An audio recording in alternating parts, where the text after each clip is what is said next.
Coming up on Mountain News this morning, as Kentucky passes 600 cases of COVID-19, more cases are being confirmed in eastern Kentucky. And while the growing number of cases on eastern Kentucky is alarming to many, local hospitals want to assure people that they are making plans to deal with the outbreak. And we learned that one company in central Kentucky could be part of a testing for a COVID-19 vaccine. Dedicated to eastern and southern Kentucky, this is WYMT Mountain News This Morning. Good morning, I'm Katie Cook. It is Thursday, April the 2nd, and your time is about 5:01. Let's check in with Brandon Robinson for a look at your forecast this morning. Brandon, you promised me some sunshine today. Tell me, is that going to hold true? It's coming. I'm making good on my promise. There's a few little clouds left over this morning and some fog, but about mid-morning, you'll see the full-on sunshine across the region. Let's take a look at what we're looking at right now. Now, it looks like it's broken, but it's just not in movement right now. I just wanted to kind of point out the clouds that are still over parts of eastern Kentucky on the satellite radar. No loop, just a stable image there. But again, it's just basically what we're looking at this morning. There is some dense fog in some areas as well. Less than 1 mile visibility, Harlan and Middlesboro, 5 miles at Williamsburg. So just be careful out there this morning.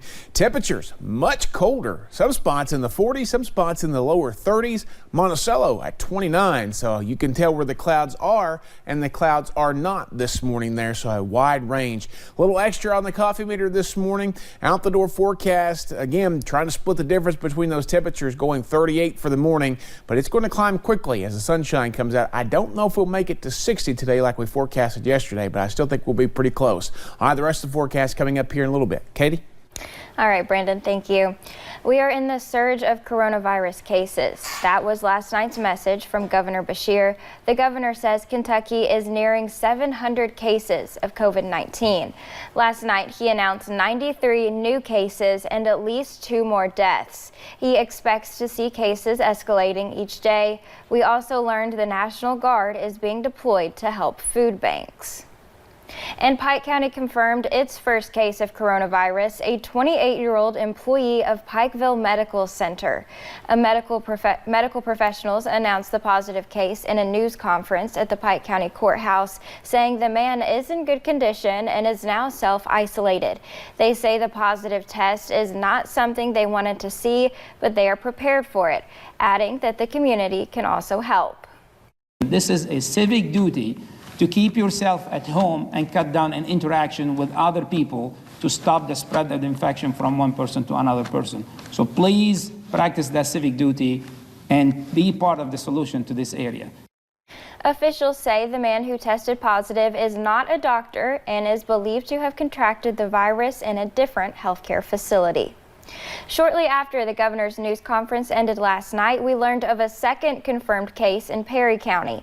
Health officials said they received the confirmation that a 43-year-old woman had the virus last night. We are told that the woman is doing okay and is self-quarantining at home. The 78-year-old Perry County man who tested positive is currently being treated in the ICU at Pikeville Medical Center. Health officials say there are no obvious connections between the two Perry County cases. Hospitals in eastern Kentucky are making plans for the spread of COVID-19. New numbers show that our region is the least healthy in the state. More people here have pre-existing conditions, and many counties fall into the bottom 25% of all 120 counties in health. That means more people here will need care with less resources. But there are plans for when the COVID-19 breakout finally spreads through the region. So should something occur like that here in eastern Kentucky, there are plans, there are resources that we would try to tap to bring in, alternate care sites and do different things. I was actually on a conference call yesterday about alternate care sites. What would we do should our hospital get overwhelmed, and how would we care for those individuals and make sure that their needs are met? 3 of the district's 7 counties have hospitals. ARH in Perry County has more than 250 hospital beds and roughly 50 ventilators. Southeast Kentucky Rehabilitation Industries plants are working on 275,000 face masks. Through their newest contract with the state's emergency management officials, the plants are donating the material to help fill the immediate need for those masks. When finished, they are shipped to the state for them to distribute. We have had a history of manufacturing products to take care of our servicemen and women, and we take a lot of pride in that. So this was just a natural evolution into that when we got a chance to help people closer to home. Some of those masks will be shipped out as early as today, but the project is scheduled to be completely finished within 8 weeks. Important news this morning for those living on the West Virginia line. It appears Williamson Memorial Hospital will stay open. A buyer for the hospital was approved in bankruptcy court yesterday.